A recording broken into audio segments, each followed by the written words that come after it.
name is Detective William Carter, and I've been serving with the Phoenix Police Department for 23 years. In over 2 decades of investigating the darkest corners of human behavior, I've encountered every type of criminal imaginable. But sometimes you meet someone whose story forces you to confront the most uncomfortable questions about love, betrayal, and the lengths people will go to when they believe they've been wronged. This is the story that James Miller told me 6 months ago, sitting in his death row cell at Arizona State Prison.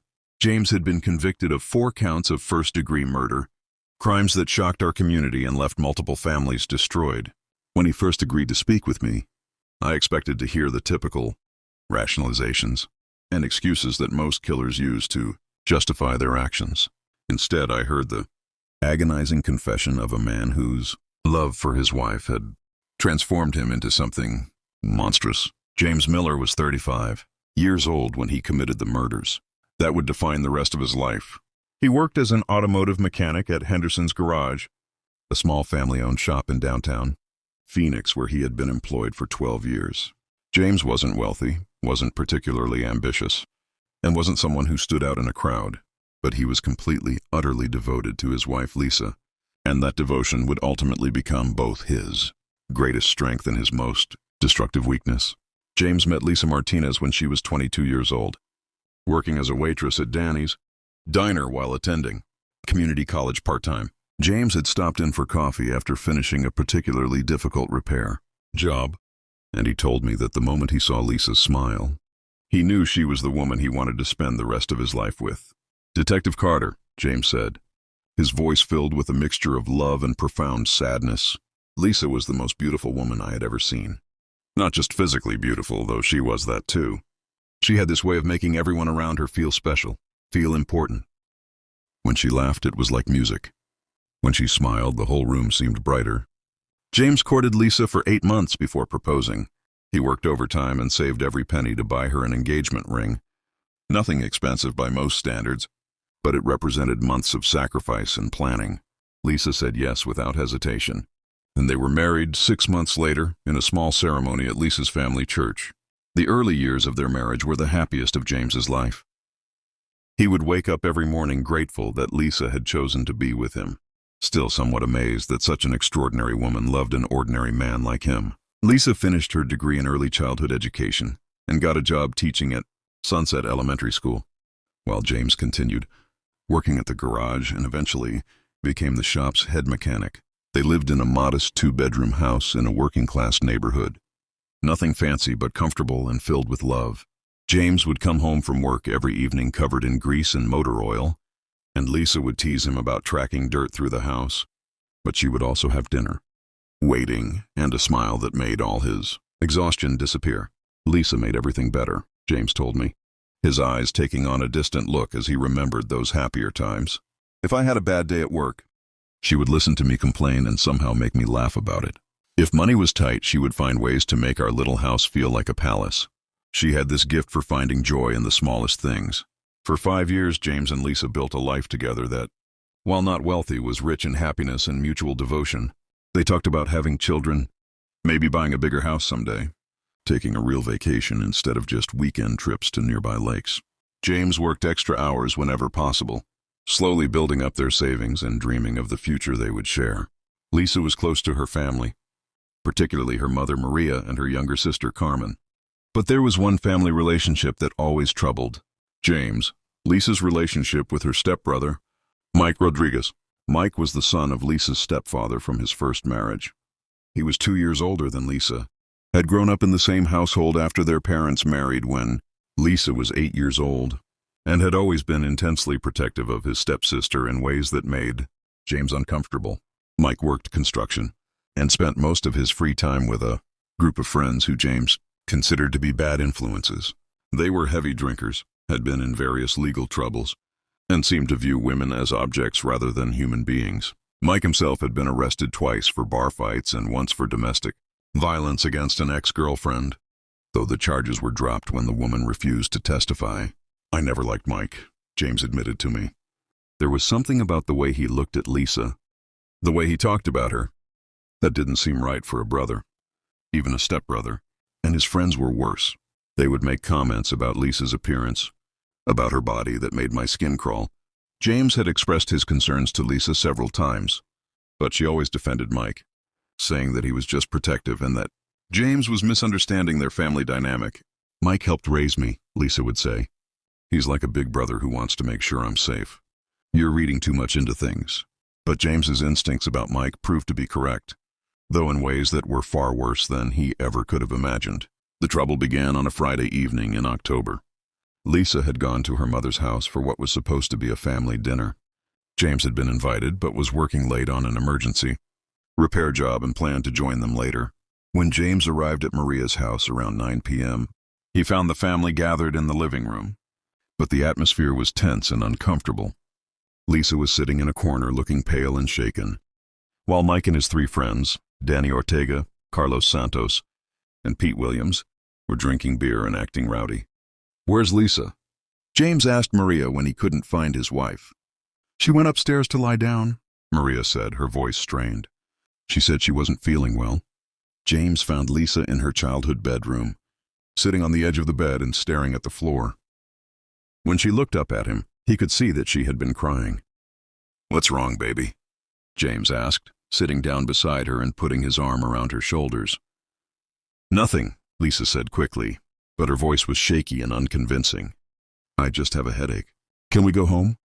James knew his wife well enough to recognize when she was lying, but he also knew not to push when she wasn't ready to talk. They left immediately, and during the drive home, Lisa was unusually quiet, staring out the window and barely responding to James's attempts at conversation. Over the following days, James noticed significant changes in Lisa's behavior. She became withdrawn and anxious, jumping at sudden noises and having difficulty sleeping. She stopped laughing at his jokes, stopped talking about their future plans, and seemed to be constantly lost in thought. Lisa was different after that night, James told me. It was like someone had dimmed the light inside her. She would try to act normal, but I could see that she was struggling with something. When I asked her about it, she would just say she was tired or stressed about work. The changes in Lisa's behavior were subtle at first, but they became more pronounced over the weeks that followed. She began having nightmares that would wake her up screaming.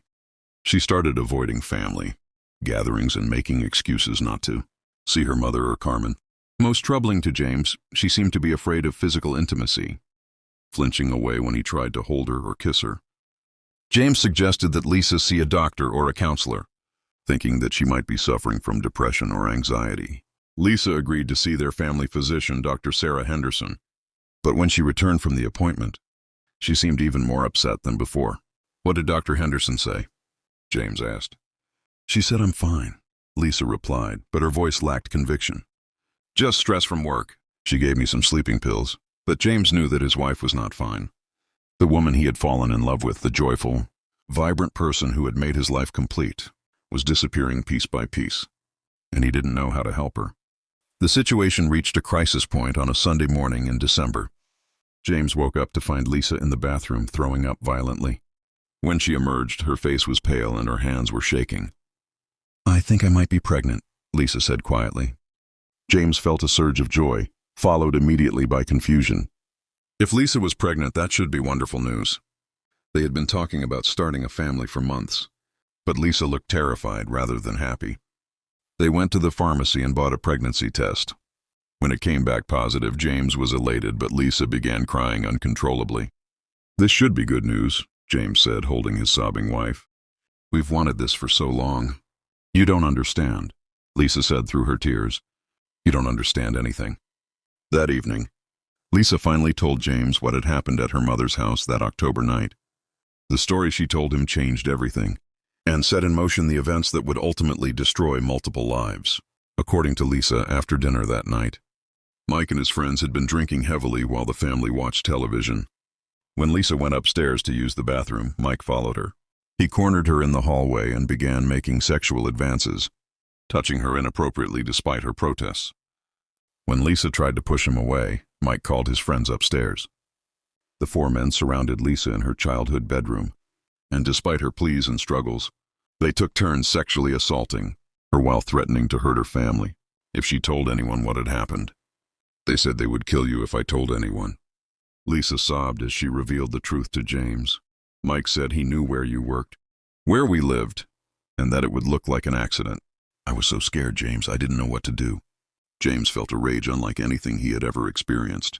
The woman he loved more than his own life had been brutalized by the people who were supposed to protect her, and she had been forced to suffer in silence for months out of fear for his safety. "We have to call the police," James said, his voice shaking with fury.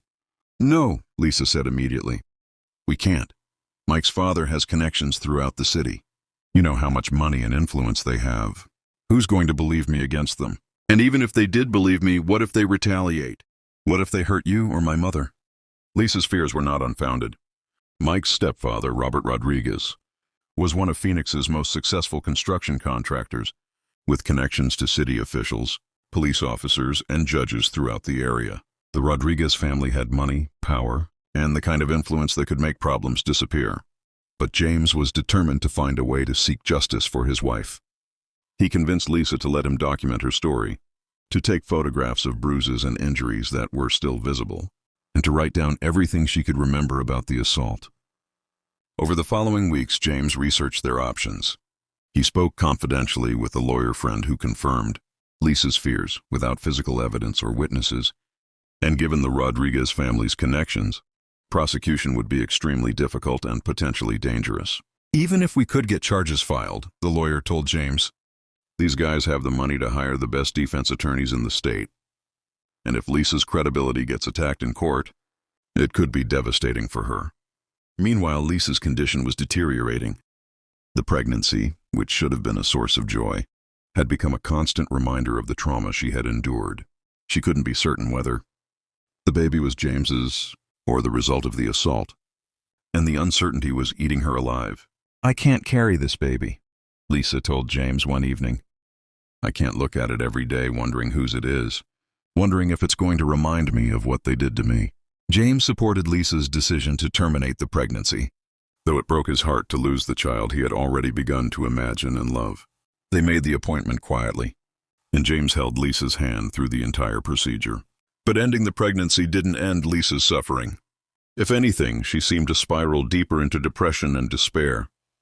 She quit her job at the elementary school, saying she couldn't bear to be around children anymore. She stopped eating regularly, stopped sleeping, and began talking about death as if it might be a relief. James tried everything he could think of to help his wife heal. He arranged for her to see therapists, psychiatrists, and counselors, but Lisa refused to tell them the truth about what had happened to her, so they couldn't provide effective treatment. "I suggested we move away," James told me. "Maybe start over in a different city where we wouldn't have to see Mike or his family ever again." But Lisa said it wouldn't matter. She said the damage was done, and that she would never be able to escape what had happened to her. The final tragedy occurred on a rainy Thursday morning in March. 6 months after the assault, James came home from work early, planning to surprise Lisa with her favorite takeout food and maybe convince her to watch a movie with him. Instead, he found Lisa in their bedroom, hanging from a rope she had tied to the ceiling fan. She had been dead for several hours. On the nightstand beside the bed was a suicide note in Lisa's handwriting. In it, she apologized to James for not being strong enough to heal from what Mike and his friends had done to her. She explained that she couldn't live with the memories, couldn't bear the thought of seeing her attackers at family gatherings for the rest of her life, and couldn't stand the way they looked at her with smug satisfaction whenever their paths crossed. "I love you more than life itself," Lisa had written, "but I can't be the wife you deserve anymore. They broke something inside me that can't be fixed. Please don't blame yourself for this. You gave me 5 beautiful years, and those memories are the only thing that made the last 6 months bearable." James called 911, but it was far too late. The paramedics pronounced Lisa dead at the scene, and the police ruled it a suicide, based on the note and the circumstances of her death. At Lisa's funeral, Mike Rodriguez and his 3 friends attended, offering their condolences to James and acting as though they were grieving family members who had lost someone they cared about.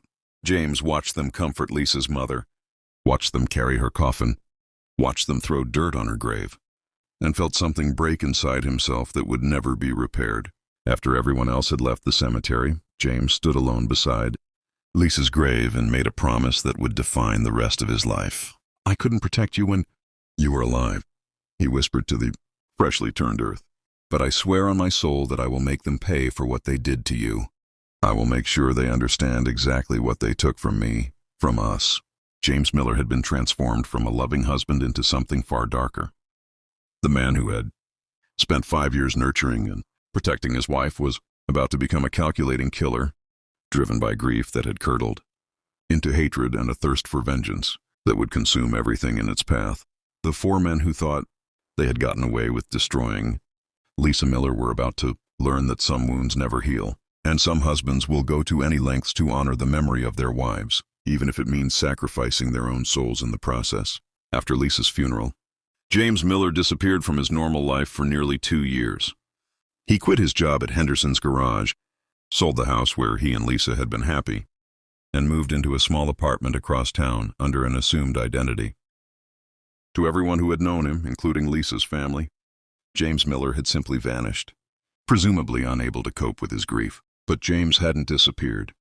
He had transformed himself into something entirely different, a methodical, patient hunter who was preparing to exact revenge on the 4 men who had destroyed his wife's life.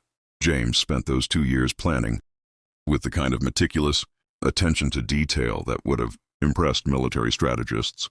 He studied each of his targets, learning their routines, their habits, their weaknesses, and their vulnerabilities.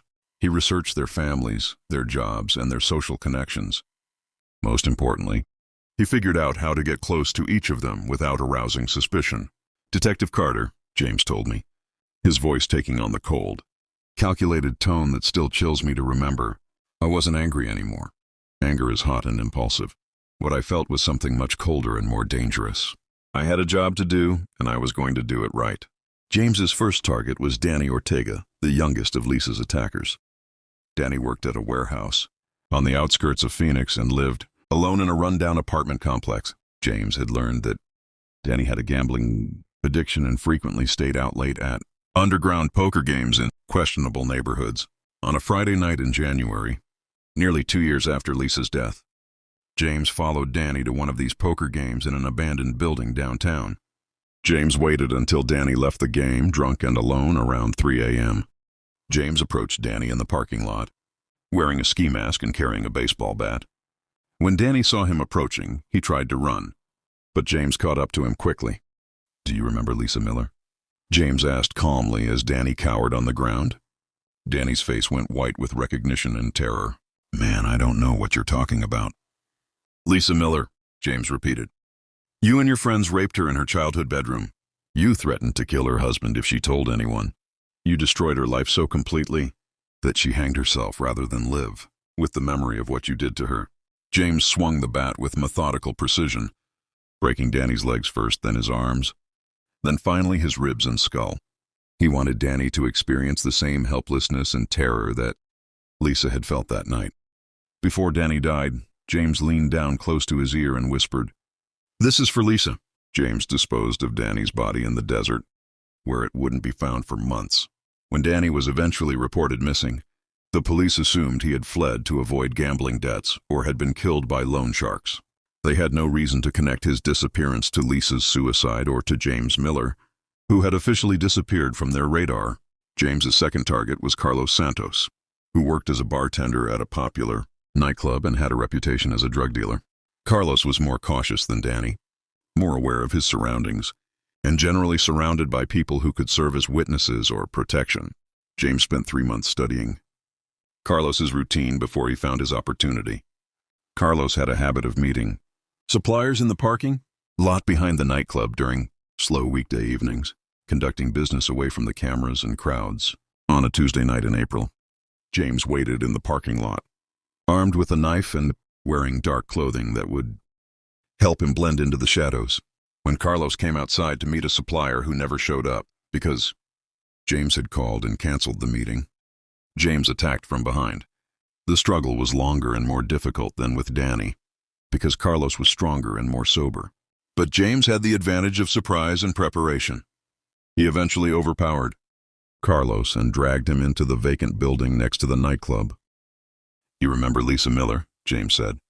It wasn't a question. Carlos, bleeding from multiple stab wounds, looked up at James with recognition and fear. "Jesus, James? Man, that was a long time ago." That had nothing to do with you. Nothing to do with me. James's voice was deadly quiet. She was my wife. She killed herself because of what you and your friends did to her. And you think that has nothing to do with me? James tortured Carlos for over an hour, using techniques he had learned from military manuals and crime documentaries. He wanted Carlos to experience prolonged suffering, to understand what Lisa had gone through during those months between the assault and her suicide. When Carlos finally died, James felt the same cold satisfaction he had experienced with Danny's death. 2 down, 2 to go. Carlos's body was discovered the next morning by a homeless man looking for shelter. The brutality of the murder shocked the local community, but police had no leads and no suspects. Carlos's drug-dealing activities provided plenty of potential motives and suspects, none of which pointed toward James Miller. The third target was Pete Williams, who had started his own landscaping business and was married with 2 young children. Pete was the most difficult target because he had changed his lifestyle significantly since Lisa's assault, becoming more responsible and family-oriented. James initially struggled with targeting Pete because of the man's children, but his commitment to avenging Lisa ultimately overrode his reluctance to destroy an innocent family. James got a job with Pete's landscaping company using false identification and a fake work history. For 6 weeks, he worked alongside Pete, earning the man's trust while learning about his personal life, his family routines, and his security habits. On a Saturday morning in July, James offered to help Pete with a large residential job that required weekend work. They were working alone at a mansion whose owners were traveling abroad, trimming trees and maintaining gardens in complete privacy. When Pete was on a ladder cutting high branches, James simply removed the ladder, causing Pete to fall 12 feet onto concrete. The fall didn't kill Pete immediately, but it left him paralyzed and unable to move. "Lisa Miller," James said, standing over Pete's broken body. "Do you remember her?" Pete's eyes widened with understanding and terror. "Oh God, James, please." "I have kids." Lisa wanted to have kids, James replied calmly. "She was pregnant after you and your friends raped her. She had to terminate the pregnancy because she couldn't bear the thought that it might be one of yours instead of mine." James used his landscaping tools to torture Pete for nearly 3 hours, inflicting wounds that were designed to cause maximum pain without immediate death. He wanted Pete to suffer the way Lisa had suffered, to experience the same helplessness and despair. Before Pete died, James made sure he understood exactly why this was happening to him and what his actions had cost. Lisa and James both. Pete's body was discovered Monday morning by the homeowner's housekeeper. Like the previous murders, this one was attributed to random violence or business disputes. The police had no reason to connect Pete's death to the murders of Danny Ortega and Carlos Santos, let alone to Lisa Miller's suicide 3 years earlier. James's final target was Mike Rodriguez, the ringleader of Lisa's assault and the person James held most responsible for his wife's death. Mike was also the most difficult target because of his family's wealth and connections, which provided him with security and protection that the other 3 men had lacked. James spent 4 months planning Mike's death, studying not just Mike himself but his entire family's routines and security arrangements. Mike lived in a gated community, worked for his stepfather's construction company, and was rarely alone or unguarded. James's opportunity came during the Christmas holidays, when Mike was visiting his mother's house for a family celebration. James had learned that Mike traditionally stayed late to help clean up after these gatherings, often working alone in the garage while the rest of the family went to bed. On Christmas night, James broke into the garage where Mike was organizing tools and decorations. Mike was slightly drunk from the evening's festivities and was caught completely off guard when James appeared behind him. "Hello, Mike," James said calmly. Mike spun around, and when he saw James's face, his expression immediately shifted from confusion to recognition to terror. "James Miller," Mike said, his voice shaking. "I thought you were dead." "I should be dead," James replied. "My wife is dead because of what you did to her. My whole life is dead because of you." Mike tried to reach for a hammer on the workbench, but James was faster and stronger. James had spent 3 years preparing for this moment, while Mike had spent the same time growing complacent and soft. James overpowered Mike and bound him to a chair using rope and duct tape. He had brought a bag of tools specifically chosen for the torture he planned to inflict. "You're going to pay for what you did to Lisa," James said, beginning his work. But first, you're going to tell me exactly what happened that night. I want to hear every detail from your own mouth. At first, Mike tried to deny everything, claiming that James was crazy and that Lisa had been unstable. But as James began inflicting pain with systematic precision, Mike's resistance crumbled. Okay, Mike screamed. We did it. But she wanted it, man. She came onto us. James paused in his torture, staring at Mike with cold fury. She wanted it? She was flirting with us all night, Mike gasped, trying to catch his breath. She was wearing this tight dress, sitting close to us, touching our arms when she talked. She went upstairs and we followed her, and she didn't resist at first. She was into it until she changed her mind. She was your sister, James said quietly. Stepsister, Mike corrected. And she was a tease who got what she was asking for. If she couldn't handle it afterwards, that's not our fault. Those words were the final confirmation. James needed that these men deserved everything he had done to them. In Mike's version of events, Lisa had somehow been responsible for her own assault, and her subsequent suicide was just evidence of weakness rather than the result of trauma. James tortured Mike for nearly 5 hours, using techniques designed to inflict maximum psychological and physical agony.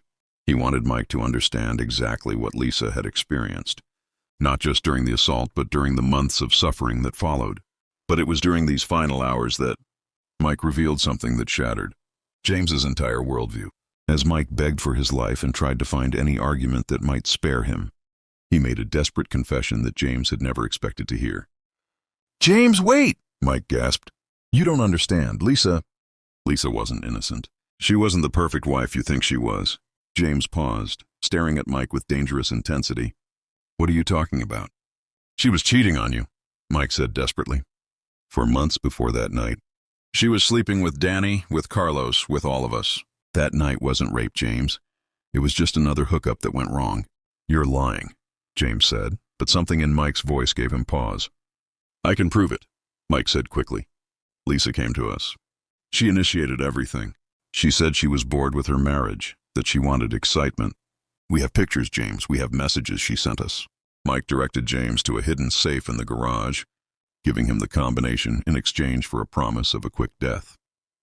Inside the safe, James found photographs and text messages that seemed to confirm Mike's story. The photographs showed Lisa in compromising positions with all 4 men, appearing willing and even enthusiastic. The text messages, sent from Lisa's phone number, contained explicit sexual requests and arrangements for meetings. James stared at the evidence, feeling his world collapse around him. Either this was an elaborate fabrication designed to save Mike's life, or everything James had believed about his wife and their marriage had been a lie. She was using you, James, Mike said, sensing his psychological advantage. You were the steady, reliable husband who paid the bills while she had her fun with us. That night, she just pushed things too far, and when we called her on it, she panicked. James looked at the evidence again, his mind reeling. The handwriting looked like Lisa's. The phone number was definitely Lisa's. The woman in the photographs looked exactly like his wife. But as James studied the materials more closely, he began to notice inconsistencies. Some of the photographs looked like they had been doctored or staged. The text messages contained language and references that didn't match Lisa's usual speech patterns. Most importantly, the dates on the messages didn't align with James's memories of Lisa's activities during those periods. You faked this, James said slowly. No, man, it's all real, Mike insisted. But James was beginning to understand the true scope of these men's cruelty. Not content with assaulting Lisa and driving her to suicide, they had created false evidence to destroy her memory and reputation as well. They had anticipated that someday they might need leverage against James or Lisa's family, so they had manufactured proof of Lisa's supposed infidelity. The realization that these men had not only killed his wife but had also tried to destroy her character even after her death sent James into a rage that eclipsed anything he had felt during his previous murders. James killed Mike Rodriguez slowly and painfully, making sure that the man understood exactly why he was dying and what his lies had cost him. But Mike's fake evidence had planted seeds of doubt in James's mind that would torment him for the rest of his life. Even though he logically knew the materials were fabricated, even though he knew his wife had been faithful and loving, there was now a small part of him that would always wonder if there had been any truth to Mike's claims. James was arrested 3 days later when police connected. DNA evidence from Mike's murder scene to the previous killings. The investigation had finally revealed the pattern connecting all 4 victims to Lisa Miller's suicide, leading directly to James. During his interrogation, James confessed to all 4 murders without hesitation. He provided detailed accounts of each killing and explained his motivations with the same methodical precision he had used to plan the crimes.